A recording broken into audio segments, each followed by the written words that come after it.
Well, my father, he works as a landscaper. He landscapes. And my Okay. mother, she works at a cultivation trimming marijuana. So I can't go to neither of those places, but I have gone to my grandmother's job before. Okay. She works as a she cleans in like this warehouse. Okay.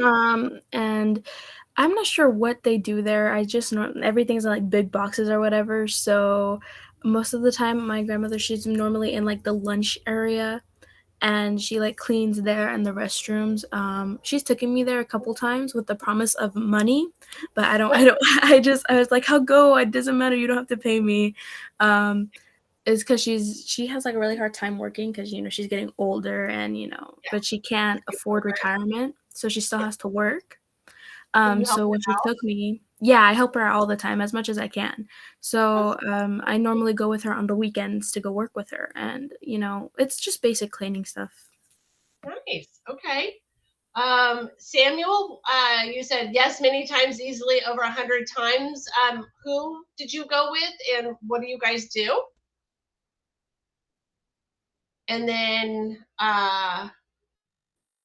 let's see, Diana, you said you're at your mom's job right now. What does mom do? And Emily, are you with your mom right now? And then Taj, do you ride in the truck with your dad? And Adriel, you said you've been taken to work with which parent, and what do you do? Or what do they do? Not anymore, but you used to? Okay. Yeah, my stepfather took me to work once, and I'll be honest, I have no idea what he does. I think it's called like Nevada Job Connect. I don't know what they do. I kind of forgot. It's been years. Okay.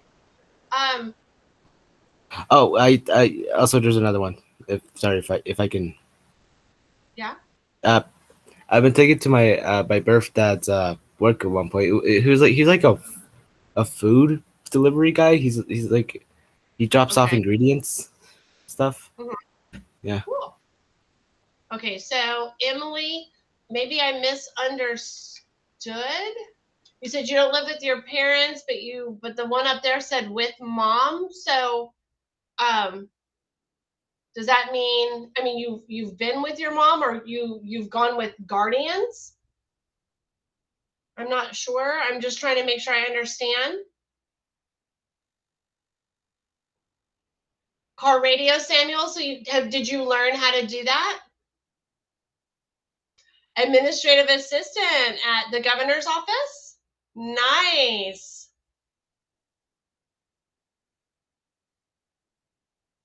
Oh, okay, Emily. Okay. I see what you're saying. All right. I was like, what?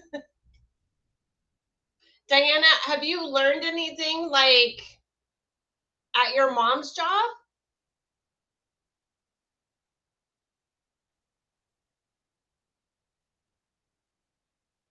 See, Samuel, you should try and learn some things so that you have like a little bit of a trade. Maybe it's something that you could do while you're in high school to help make extra money, like for extras that you might want. You haven't learned anything, Diana? Okay, so now what you need to do is you need to ask questions, right? I mean, if she works in the governor's office, that's the main dude for our state. And we just had, like the whole turnover, right? So we have a brand new governor. So you could be learning a lot of stuff. Got to be strong to carry heavy. Absolutely. It's like a workout, isn't it, Taj? And Gabriel, you are absolutely correct. So, I long time ago, before I became a teacher, I was an HR administrator for.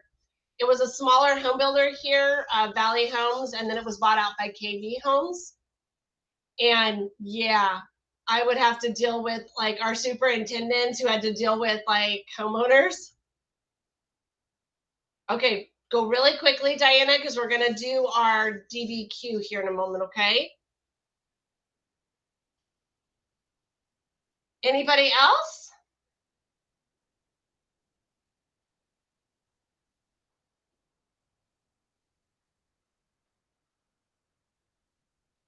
What is older brother troubles, Kenneth?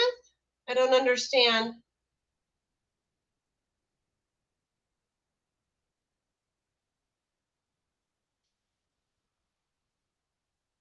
All right, so while I'm waiting for Kenneth to respond, I need you guys to open up your Module 9 DBQ course arc and your journal. Awesome, Taj, thank you. Woohoo, Samuel's got on too.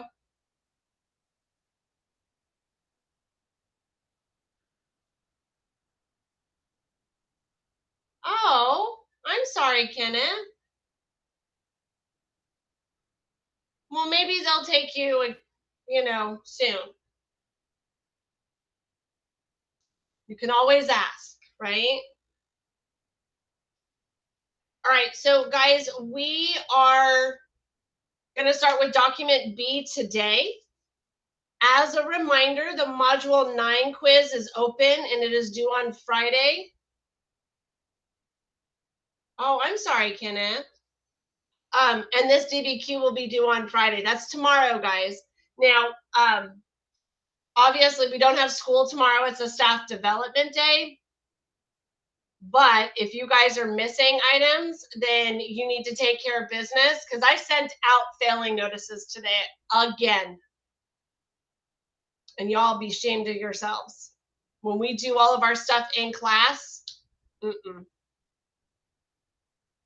I extended out all of the Module 9 work.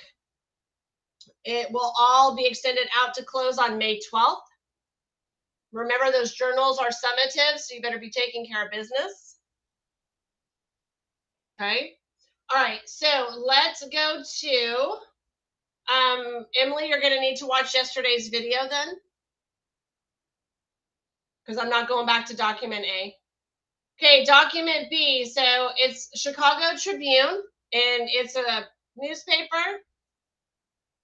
Kenneth, can somebody please tell Kenneth where our recordings are? Because I'm tired of repeating myself on this.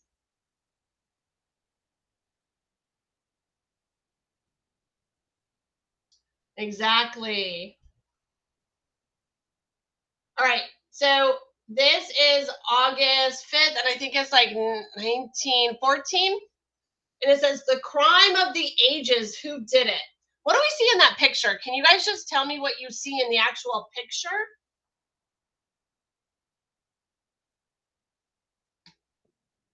Okay. Looks like countries pointing at each other. Different countries are pointing at each other. Good. Okay. What else do we see in here, guys?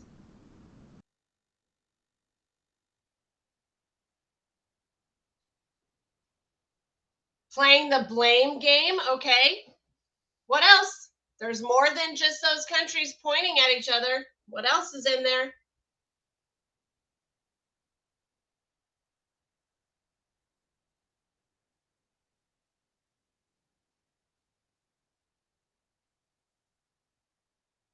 Come on, guys. What do you see in the picture? The Peace of Europe sign, okay? You see a finger pointing.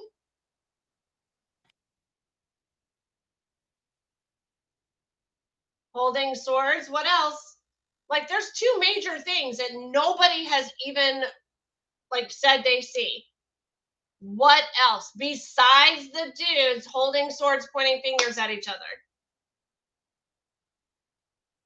It's a big finger pointing, right? And what else? The giant hand, yep. The person laying next to the sign right there, with the sword in their chest. Thank you, Jameson. Yes, thank you. I appreciate that.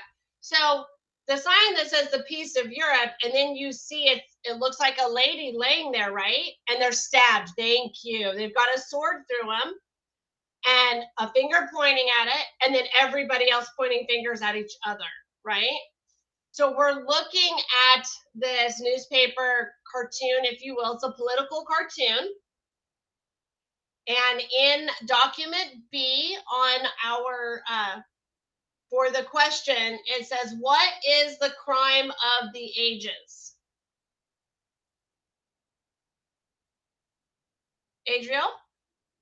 I was gonna say, like, who's the guy that killed the piece of Europe. I think that's what it says. I don't know. I can't really. Yeah. Well, it's not who.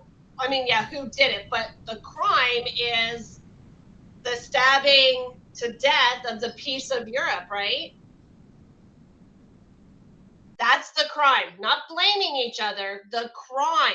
What is the actual crime? The crime is, who stabbed, or the stabbing of the piece of Europe. That's the crime, guys. We're not saying who. The actual action. The crime is the murdering of the piece of Europe. Okay, that is the crime. If you were to walk in on a crime scene, that would be your crime, correct? It looks like Italy did it. Does, doesn't it? Yeah. I mean, although, I don't know why they're not pointing at, well, a lot of them are, well, they're kind of all pointing at each other. Quite a few of them are pointing at Germany. Italy's like, whatever. Right? It had to be Italy. Yeah. Not even No, it's not. Taj, it is not an Among Us reference. This is 1914. No. You got to go back in history. Stop putting today's lens on stuff that happened back then. All right. So document B, what is the crime of the ages? The crime is the stabbing to death of the piece of Europe, right? Thank you, Ryan. I appreciate you for putting that in there. So then the second question for document B that we have on here is, what does the hand in the upper left-hand corner represent? It's not a short-lived piece, Samuel. We don't have dates. If it gave a date to date and it was a short time, then you could say that. But no, there's no dating for how long it is. No. The hand. What is the hand? What is this? What is this representing? This would be distrust. What is the hand representing? Well, think about it. So it could be bringing, well, they don't know what the real problem is, right? Okay, it's pointing at it. So what does it represent? You guys are being literal. What does this hand represent? Well, it's coming from the left hand. No, guys, stop being literal. I don't want to know. It is this. The hand. Who is not in this group right here that we know was part of World War I? America. So it's on the left-hand side, right? Think of a compass rose. What is the left-hand side of the compass rose? What direction? It's west, right? So it could be, the hand could be representing America because it's coming from the west, and they're pointing like, look, who did this, right? It's America pointing this out.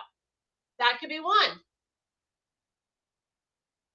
Think about a great work of art, not North America, McKean, not North America. It would be America. North America is a continent. A great work of art has a hand pointing at stuff. It can be Ryan. Yes, that's one. There's actually four. There are four things that hand can represent. What great work of art has a hand pointing at something?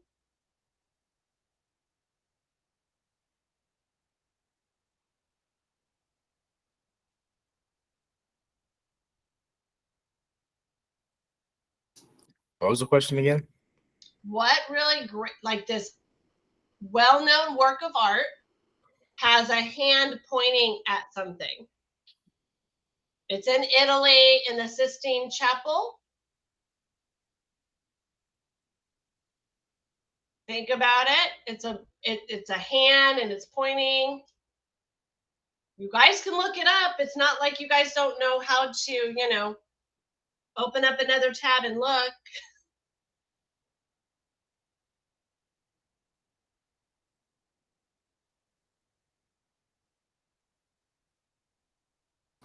I think it's like that one piece of art where there's a man laying down and there's another one reaching out to him.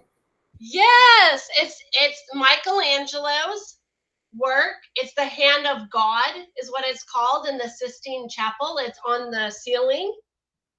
It's exactly right, Jameson. So that, like, it's the idea, like, maybe it's the hand of God pointing to this murder. Like, what have you guys done? Right? And it could also possibly be Lady Justice, you know, pointing to a murder, like pointing out the murder and look at all the people who were involved in this. It can be any one of those. Lady Justice. Okay. So any one of those could be what this represents. What you need to understand when you are looking at political cartoons is what's in it when you name the literal this, what you see. But then once you've looked at what physically is in the picture, then you got to step back and go, okay, what do those represent? Then you got to step away from the literal and start thinking about what do those things represent. All right, so we have done document B. Yep. All right, so we've done document B. Perfect, Ryan. Yes, that is a really great way to state that. Y'all need to thank Ryan for like throwing this stuff in there for you. All right, document C. So growth in armaments.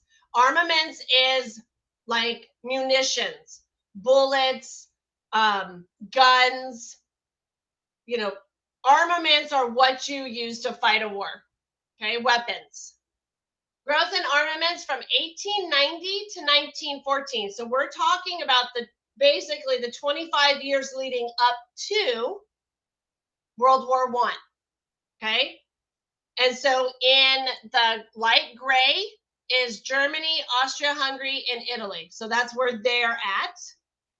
And in the darker color, Great Britain, Russia, France. And then we're looking at Navy versus Army. Okay. So let's look at like their numbers here and see where they're at. It says by 1914, the Entente powers, remember Great Britain, Russia, France, could field 2.23 million men. And then Germany and Austria-Hungary could field 1.2 million men. So we're kind of looking at how much they've spent during which time period. Navy and Army, looking at them. So we have Germany, Austria-Hungary, Italy, Great Britain, Russia, France. That's what they mean, okay? So the first question we have is, which nation spent the most or the greater percent on its Navy, and why would it do that? So who has probably the largest number in the darker one? Germany. Not darker. Who? Germany. Germany? Let's look at Navy. Navy. Okay. Germany. Here's Germany. Here's Germany. Here's Germany. Germany. Here's Germany. Now, dark is Army, right? Gray is Navy. Who actually has a larger gray one on almost every one of these? Germany does not. Great Britain. It's Great Britain. Good. And why do you think Great Britain would do that? There's two parts to the question, Ryan. So which nation spent the most? It would be Great Britain, right? But why? Why would Great Britain spend as much?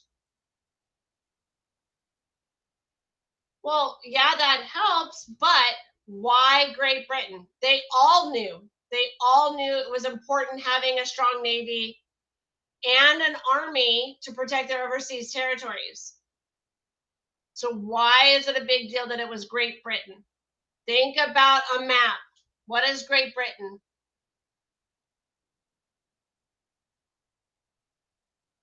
They're an island, right? So wouldn't they, as an island, want a strong navy for defense? Right? Exactly. So then let's combine those two. So the nation that spent the greatest percentage of its budget on the Navy is the United Kingdom. We say Great Britain. Why? Because they are an island. Well, yeah, but Air Force wasn't the big thing back then. So you can't add that in there. We're looking at what specifically we're looking at in the document. So you don't put Air Force in there, Brendan, because it's not in the document. So you would say a strong navy would be best for island defense, right? That would be the why. There you go. All right, so it says, is there evidence in the chart to support the argument that an arms buildup, that's known as militarism, was an underlying cause of World War I? So if we go from this is where they were at in 1890 to where they're at in 1914, could we say that they increased their arms buildup? We could, right? They go from here, they're like no, almost up to 40, right? 40 million pounds or euro. And by 1914, the only one that had, well, Austria, Hungary, and Italy hadn't reached the 40 million. But look at Germany, Great Britain, France, and Russia. What, Kenneth? I didn't do anything. I have not removed anybody from class. And if I had removed you, I wouldn't have told you that. You just would have been removed. So, can we say that militarism is an underlying, can we say that militarism was an underlying cause for World War I? Yes or no? We could say yes, right? Okay, now explain it. What can we say about this? Well, we got 24 years time period, right? So in 24 years, Germany and Austria-Hungary basically nearly quadrupled their arms spending from 42 million pounds up to about, 150 million pounds. The Triple Entente more than doubled its spending, so it went from 100 million to 225 million. Now remember, guys, I'm kind of adding them together, right? The countries in each one together. Nations with a lot of arms are more likely to want to test out those arms in combat.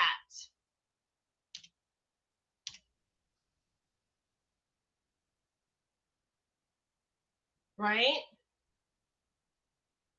So if we add up the three groups, right? Germany, Austria, Hungary, and Italy went from 42 million to 150 million. Great Britain, France, and Russia went from 100 million to 225 million. When you build up your armaments, you're definitely it's there and available to test them out in a military action, right?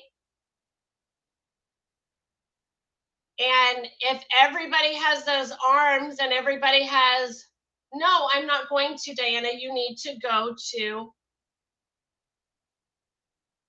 no, I'm leaving it right here.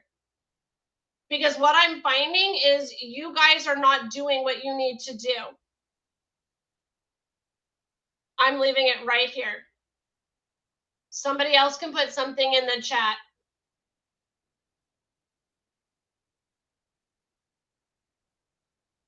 Okay, then you can come back and watch the video. We need to move on to document D.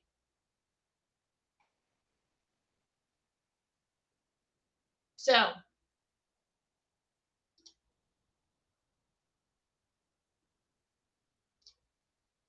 document D. So this is a speech given by the Germany Secretary of State for Foreign Affairs, Bernhard von Bülow.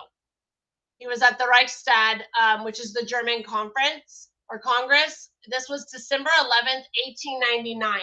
So this is about 15 years prior to the start of World War I. Okay? So keep this in mind. This is something he is saying 15 years before World War I starts.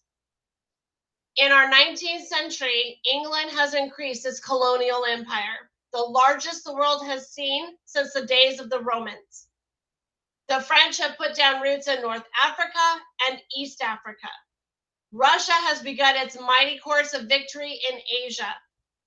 We don't want to step on the toes of any foreign power, but at the same time, we don't want our own feet tramped by any foreign power. So he's like, look at what they're doing. We don't want to like step on their toes, but we don't want to have our toes stepped on as well. We don't ever again want to become the slaves of humanity. But we'll only be able to keep ourselves at the fore, like at the front of it, right? If we realize that there is no welfare for us without power, without a strong army and a strong fleet.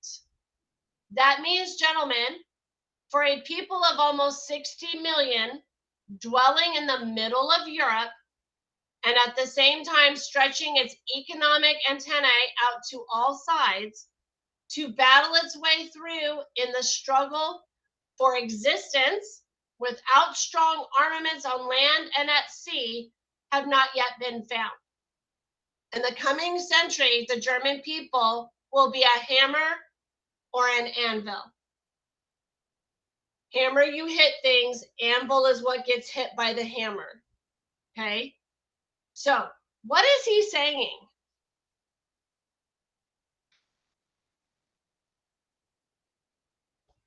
Who can give me just a quick little, like, what is von Bülow trying to say? He's worried that Germany doesn't have enough power, right? So what is he saying about England and France and Russia? What have they, like at the very beginning, he says, what have they done?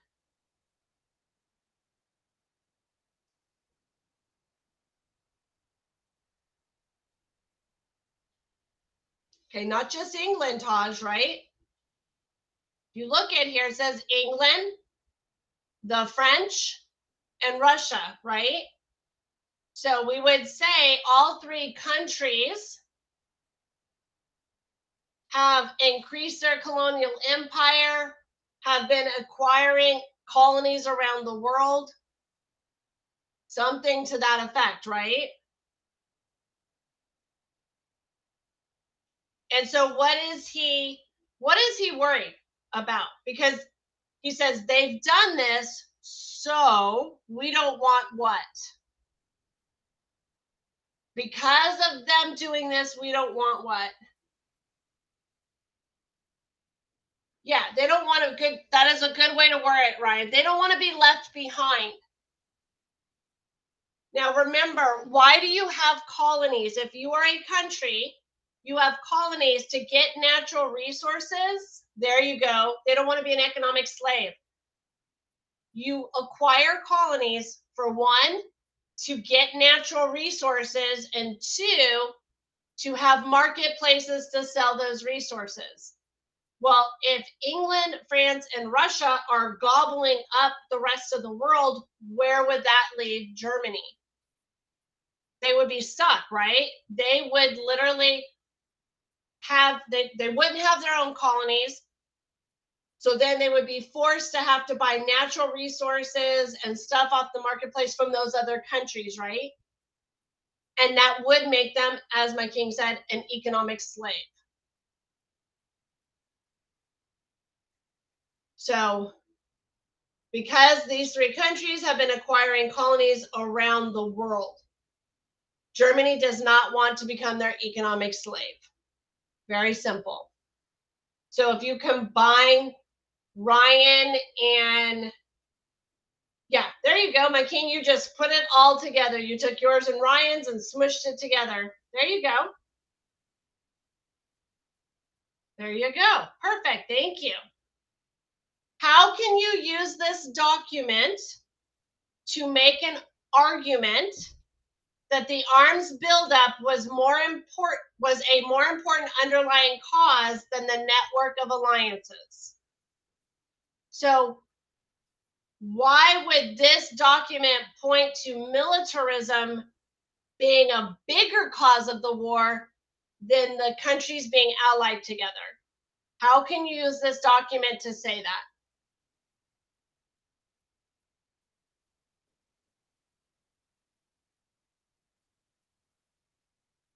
Well, when did he make this speech?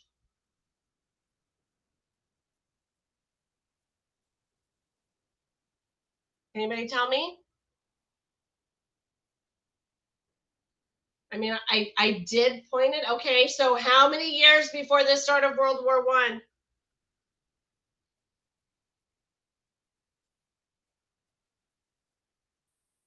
I? 15. It's 15 years, right? Okay. How do we know he's talking about armaments?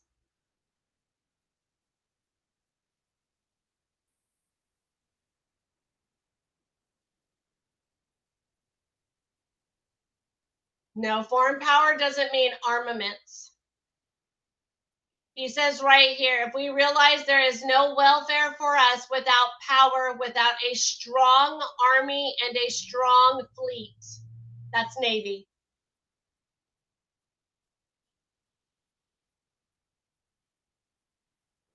No, it won't let me do it. Without a strong army and strong fleet. He talks about to battle its way through in the struggle for existence without strong armaments on land and sea have not yet been found. So is he not telling them 15 years before the war that we're behind them, we need to build up our armaments or we're not going to be able to get ahead or hold our own?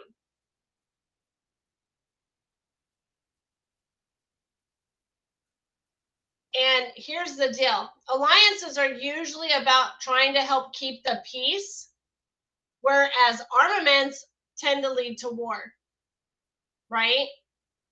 The buildup of military weaponry and might tends to cause people, to be like, oh, wait a minute. And then everybody starts building up.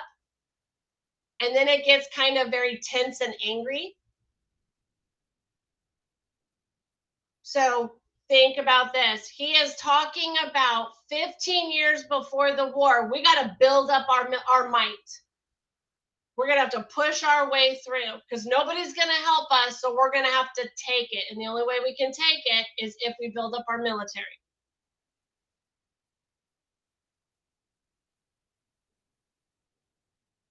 Okay. I think there's just the two questions in document D. All right, let's go to document F. So this is called, it's a German propaganda cartoon. Guys, what is propaganda again?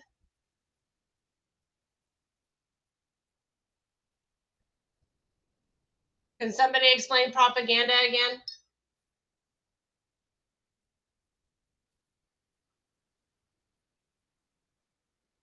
It's more than information. Adriel?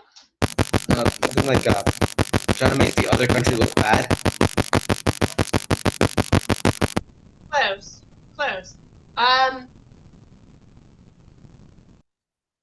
Yeah, document E. So I see biased info.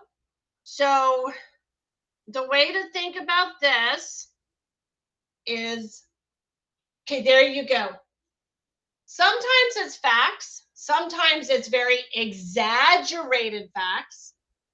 But in all cases, it's used to convince people to believe a certain way. Sometimes it's facts, sometimes it's lies, sometimes it's most of the time it's very exaggerated. The whole point of propaganda is to try and get your audience, whoever's seeing it, to think the way you want them to think. So if you think about like if you've ever been on a plane and you see those people out on the tarmac and they're like directing the planes to go a certain way, right? Think of propaganda like that. Is they're trying to get the people to go in the way that they want them to go, to think in the way they want them to think. And so this is called the British octopus. And you'll see right here, this is the British flag. And then what are these arms? What are they saying here? Can anybody tell me?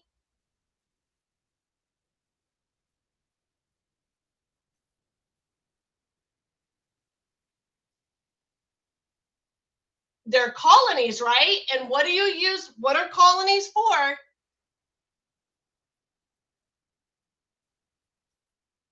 What are they? What do you use your colonies for?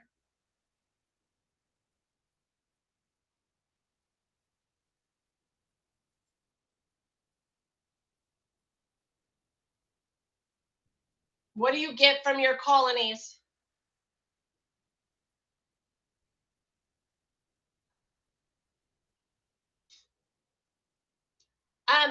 Not as much so much about tax. Tax has to do when you take over and you make money from them. But what else? You get stuff. What do we call the stuff again, Samuel? I've used this word quite a few times, or it's two words, but I've used this quite a few times now. Okay. Natural resources. Natural resources, right? Okay. So if you look at this, where are all of the octopus tentacles going?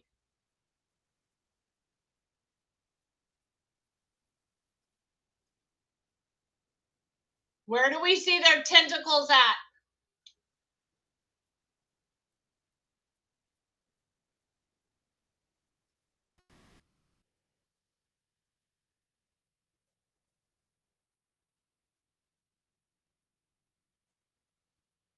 Well, not necessarily.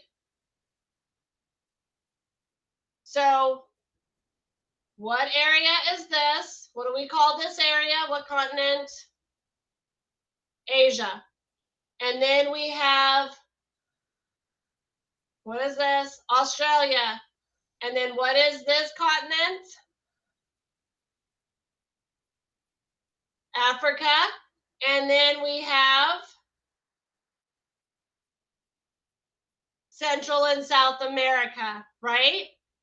So what are they saying? They're saying what? British colonialism is doing what? There's a little bit into North America's too, yep. But not nearly as much. Because by this point in time, we're here. So what are they doing? They're sucking up all of the what? Or do they think? So they are taking all the natural resources. Come on, guys. So the German cartoonist is saying what? That British colonialism is sucking all the natural resources out of Asia, Australia, Africa, and even South America. And so if they're taking all the natural resources, then, I mean, Germany should have a right to fight them, right? If you follow the thought process. Yeah, we're not adding North America. We're not adding that there. The United States is there. We're keeping Britain out of there. Right? So British colonialism is sucking the natural resources out of all these areas, right? And so therefore, doesn't Germany have a right to go to war with them?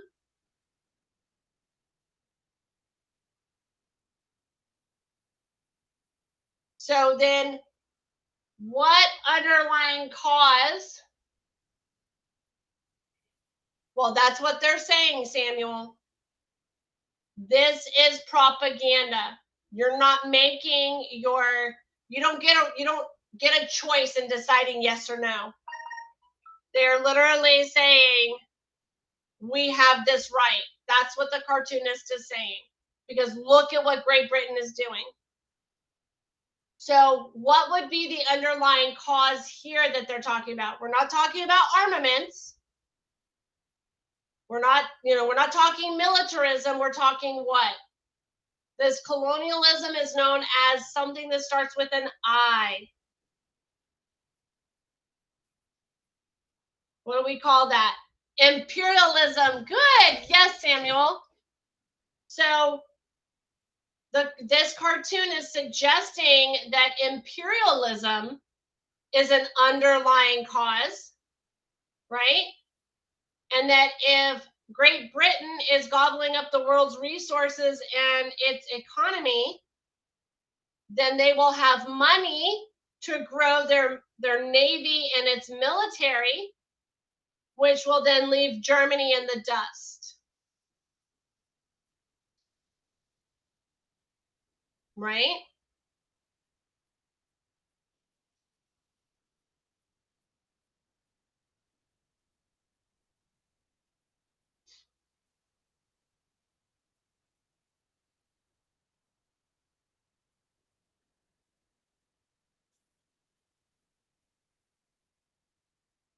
Okay. So now we've talked militarism and we've talked imperialism, right?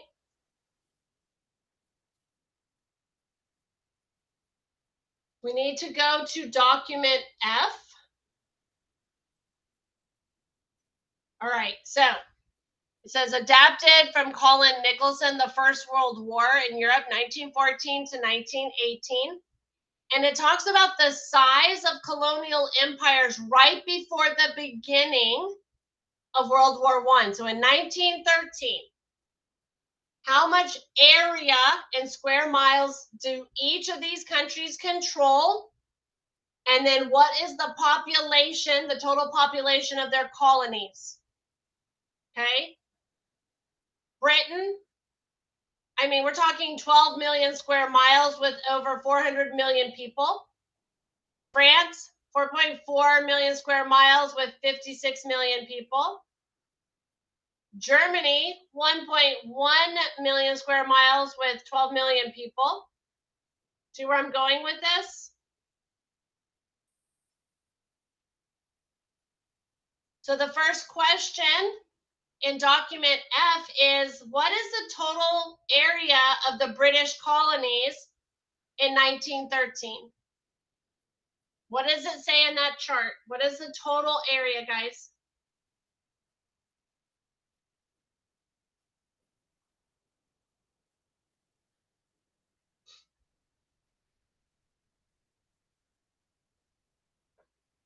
There you go. Yeah. 12,740,000 square miles. Good. Now, the next question, that's a lot, right? And if you look at it compared to everybody else, that's still over 11.5 million more square miles than the closest country, which is Germany. And look at their people, 400 million. The rest of them combined doesn't even come up to that. Now, question number 2 for document F is how could colonies help the mother country? What do colonies give them?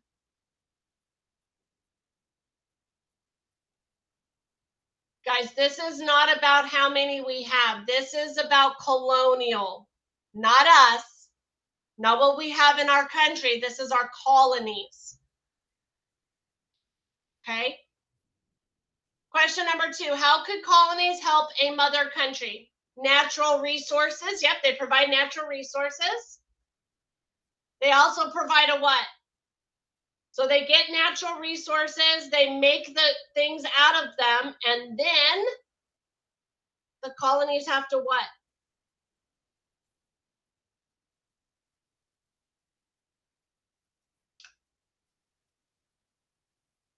Don't the colonies have to buy back those goods now?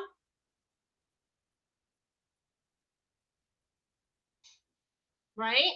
And then people, Emily, you are right. You have the other part of it too. So they provide natural resources and then a new market to sell the goods, but then they also provide people to work and fight. So you have the second part of that right, Emily. So do you understand being colonized has nothing to do with the good of the people being colonized? Being colonized is everything to do with the country that is doing the colonizing.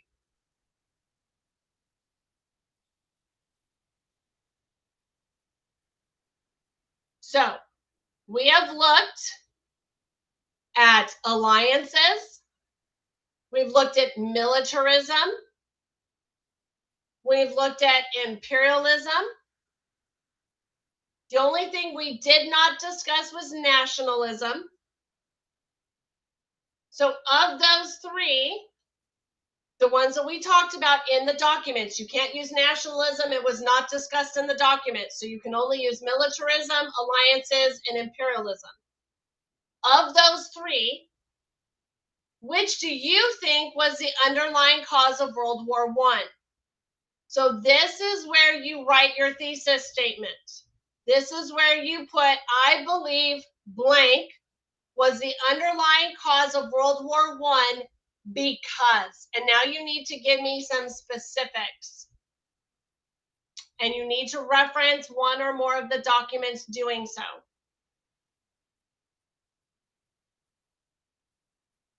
So you need to write your thesis statement in the next 6 minutes so that you can get this turned in. If you do not, you'll have to finish that on your own.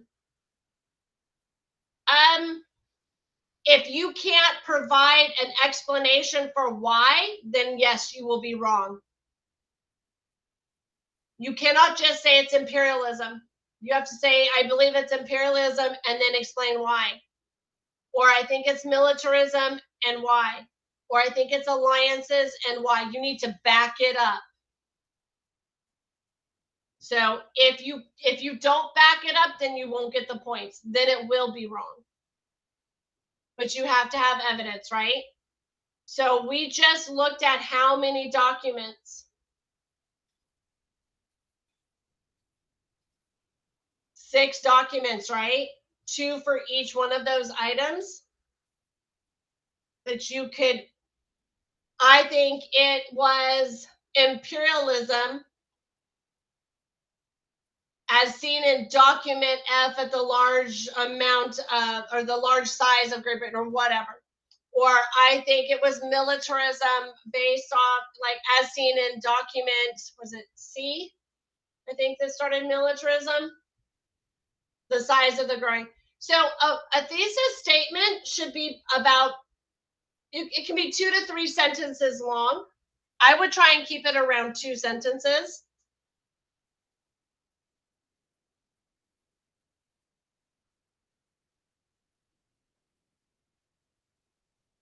Yeah. Yes, Taj. Yes.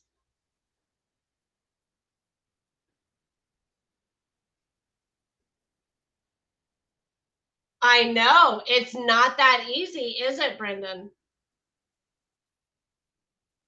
Here's the idea. Here's what you need to understand. When you write a thesis statement, you're basically telling whoever reads your upcoming essay that what you're going to say, right? No, I'm not asking for an essay because, I think only 4 of you guys wrote me essays last time because you seem to think that you don't have to write for history like you do English. So I just want a good, well-developed thesis statement from you guys.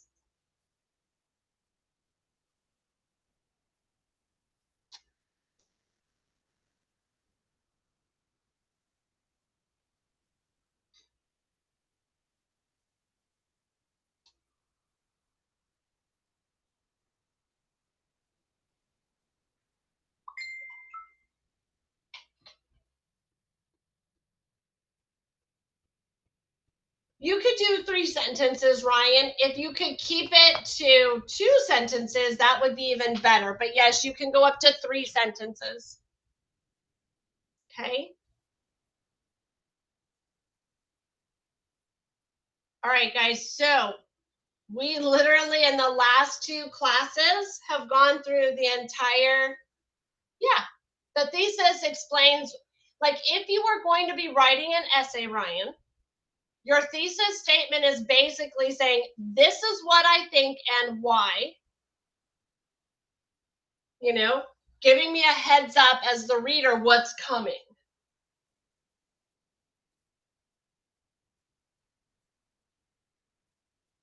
So ultimately, you do not, as you guys get into high school, you'll find out your thesis statement needs to be like within 2 sentences at the most.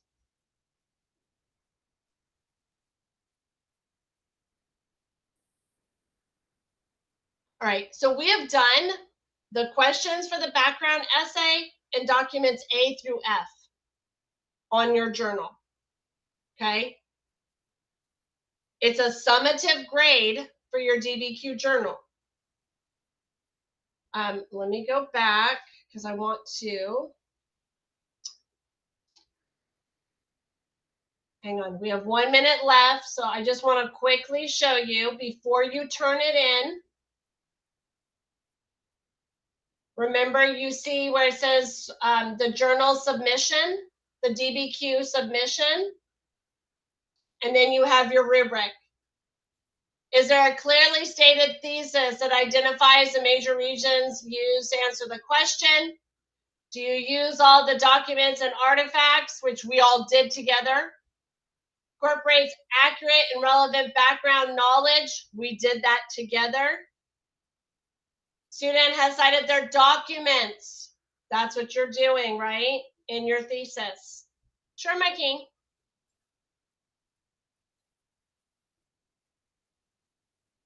So make sure that, you look at the rubric to make sure. Okay, no more I. Remember, we don't use personal pronouns.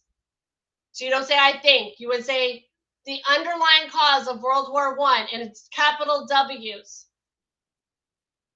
is imperialism as seen in document E.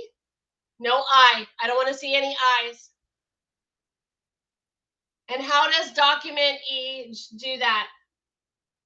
You have to be you need to explain why you're using document E.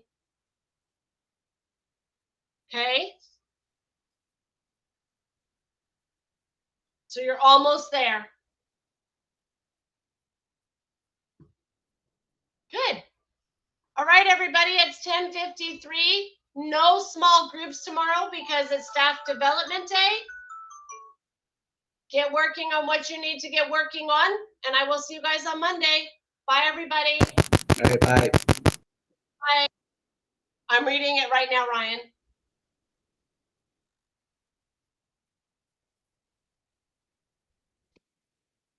You need to put okay, Ryan, this is like one big long run-on sentence. Look at your punctuation. And then what document are you using? Yes, Jameson? Are you free on Tuesday? Well, yeah, we will have our small group on Tuesday afternoon. Absolutely. Yeah, because I was wondering if you can give me a list of assignments that I can do to get my grade up to a C or higher. Okay, so go look at your journal grades in Module 9. Okay, so Okay. Module 9.1, 9.2, 9.3, 9.4.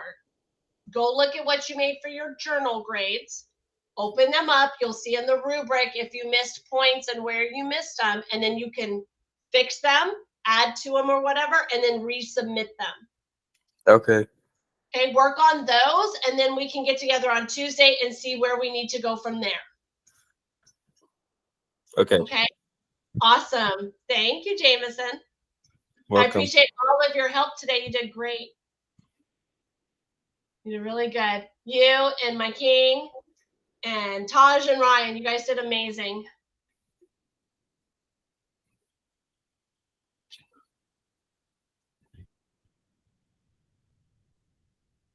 Much better, my king. Much better.